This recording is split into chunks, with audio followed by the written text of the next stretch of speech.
teman-teman, salam sehat. Jumpa lagi kita dalam etika yang harus diperhatikan oleh seorang public speaker. Ada 5 tips nih, 5 etika yang harus diperhatikan oleh seorang public speaker. Jadi kalau kita sudah memilih profesi ini atau kita geluti pekerjaan ini, harus totalitas.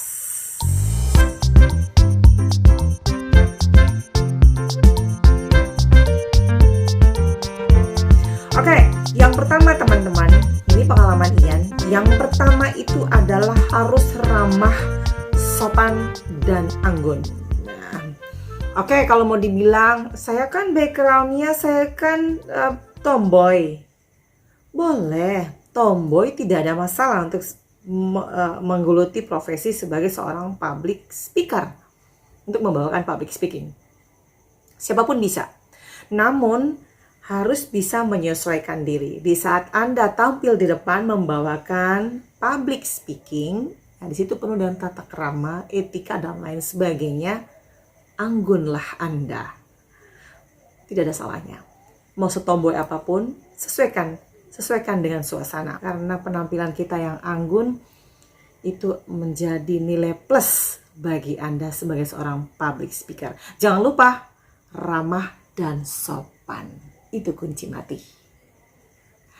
Lalu yang kedua teman-teman adalah kita harus lapang hati menerima kritikan. Tidak ada manusia yang sempurna. Mau Anda mempersiapkan materi Anda sematang apapun, pasti ada 1 atau 2 poin yang terlupakan. So, jika kita diberi kritikan manis, terima dan dicatat. Sehingga setiap kali penampilan kita tuh selalu ada catatan, ada memo penting yang next time tidak akan kita ulangi lagi. Seperti itu teman-teman. Jadi kalau untuk Ian, biasa Ian buat PowerPoint, public speaking, itu pasti beragam-ragam. Kelasnya SMA mungkin, kemudian mahasiswa ataupun perkantoran, itu pasti Ian bikinnya sesuai dengan genrenya, kategorinya. Di situ kita buat catatan memo, apa sih kemarin yang saya buat kesalahan, walaupun sekecil apapun harus ditulis. Sehingga tidak akan terulang lagi. Lalu yang ketiga, menghindari perdebatan dan pertengkaran. Sebagai seorang public speaker, kita harus menghindari hal tersebut.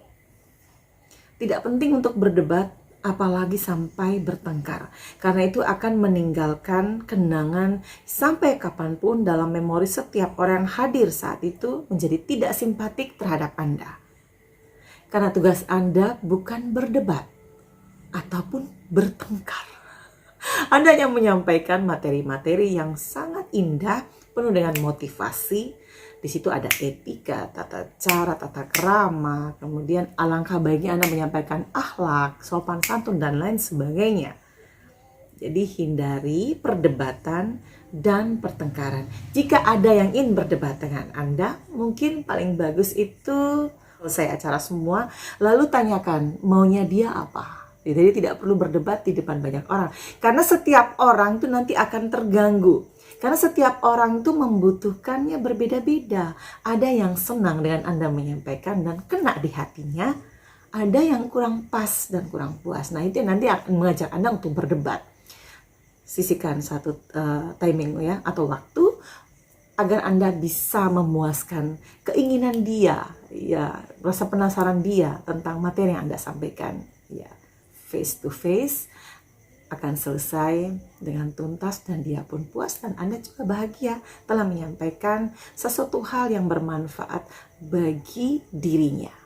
Karena kadang kita kalau menyampaikan ada yang terlupakan sehingga dia pun merasa kurang pas. Jadi hindari di depan audiens, di banyak hadirin kita berdebat dan apalagi bertengkar. Karena itu akan merugikan diri kita sendiri sebagai seorang public speaker. Kemudian yang keempat adalah tidak menyinggung siapapun. Nah nih teman-teman public speaker, saat kita menyampaikan public speaking biasa ada joke-joke ya sebagai selingan untuk mencairkan suasana. Takutnya ada penyampaian kita yang kata-kata yang kita gunakan itu juga terlalu ilmiah, terlalu serius, karena banyak yang tidak semua orang cara mencerna itu sama gitu ya, jadi pasti ada berbeda-beda. Nah, untuk memberikan space waktu agar lebih rileks lagi, biasa gitu ada joke ya, ada guyonan dan lain sebagainya. Hati-hati di saat kita memberikan selingan tersebut. Jangan sampai kita kayak body shaming dan lain sebagainya, fisik orang jadi guyonan, ataupun mungkin warna kulit, ataupun mungkin cara berbicara orang itu jadi sesuatu topik guyonan yang kita sampaikan di saat kita memberikan public speaking. Sehingga hati-hati untuk tidak memberikan guyonan yang bisa menyinggung perasaan orang lain, siapapun itu. Walaupun tujuan kita bukan orang-orang tersebut ya, mungkin pada masa lalu atau kenangan-kenangan kita yang dulu, tapi harus betul-betul kita pilah agar tidak menimbulkan ketersinggungan siapapun di saat kita menyampaikan materi public speaking. Oke, lalu yang kelima adalah jangan lupa waktu dan ingat etika berbicara. Lupa waktu di sini adalah karena kita sudah betul-betul menguasai materi, saking menggebu-gebunya. Tadi waktunya 2 jam, saking asik dengan diskusi kita lupa waktu. Jadi kita betul-betul harus on time ya, belajar untuk tepat waktu. Jadi dikasih waktu 2 jam, umpamanya Mbak Ian waktunya 2 jam. Asik bercerita, asik menyampaikan materi karena betul-betul paham, it's okay. Namun tidak ada salahnya kita mengatakan bahwa waktu saya sudah selesai, 2 jam diberikan oleh panitia. Di situ kita akan memancing ya, kita akan bisa melihat respon audiens. Jika apa yang kita sampaikan itu kena di lubuk hati mereka, sesuai dengan kebutuhan mereka, mereka akan bilang, oh no, lagi dong, tambah waktunya. Kita akan bisa melihat respon yang luar biasa. Nah dari situ kita akan tahu bahwa kita sukses gak sih? Tepat sasaran gak sih materi yang kita sampaikan dalam acara public speaking saat itu sebagai seorang public speaker. Nah, di situ baru Anda bisa menambah durasi lagi. Seperti itu. Jadi kita lihat respon dulu. Tepat 2 jam, teks selesaikan 2 jam. Tetapi sesuai kebutuhan, jika audiens membutuhkan itu untuk menambah waktu karena memang materi yang kita berikan, it's okay, bagus, why not? Kenapa tidak? Bisa tambah 30 menit lagi kan? Seperti itu. Jadi kita harus betul-betul melihat kondisi audiens, sesuaikan dengan waktu, tepat waktu yang sudah diberikan. Oke? Dan jangan lupa etika berbicara dijaga. Etika berbicara sangat penting sekali. Di situ juga ada banyak sekali rambu-rambunya. Intonasi, mungkin kecepatan saat kita berbicara. Kemudian saat kita memberikan improvisasi kata-kata, ya kan, harus indah, lugas, tidak sering pengulangan kata kita sampaikan sehingga orang menjadi bosan.